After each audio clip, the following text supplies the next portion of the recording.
අපේ රටේ ජනාධිපති අනුර මහත්මයා මට කතා කරලා අහනවා හාමුදුරනේ ඇයි මේ සංඝ සම්මේලනයේ තියන්නේ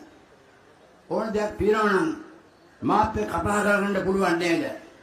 මම කතා කරගන්න පුළුවන් බැරි කමක් නැහැ අපි ගොළුෝ නෙමෙයි නමුත් අපට වඩා ඔබතුමා මේ රටේ රාජ්‍ය නායකයා වතෙන් ඔබතුමාට පේනවා වෙන දේවල් මොනවද කියලා මහා සංඝරුවරට මෙච්චර අවලාද කරපු මෙච්චර ජොත් නගපු එක එක දේ නම් පට බැලලා කතා කරපු ආණ්ඩුවක් මේ රටේ තිබුණේ නැහැ කවදාවත් තිබුණේ නැහැ ජනාධිපති මහත්තයෙක් කියනවා හාමුදුරනේ මම හොඳ බෞද්ධයෙක් ඒ නිසා මම ඒවා කැලේ වෙන්න දෙන්නේ නැහැ අනේ ජනාධිපතිතුමනි දැනට කැලේ වෙලා ඉවරයි ඉන්දා පහදලා ඉවරයි දැනුත්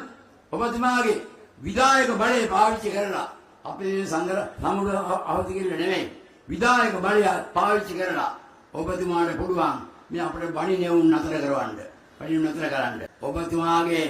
අමාත්‍ය මණ්ඩලයේ කැබිනට් එකේ ඉන්න රාල්කාන්ත ඇමතුමා මොකද කිව්ව මුලින්ම වනචර දැන් කියනවා වනචර 8000 දැන් කියනවා ඉතින් ඔබතුමා නතර කරන්න කිව්වා ඔබතුමා කැබිනට් එකේ ආයෙනවා කියන්නේ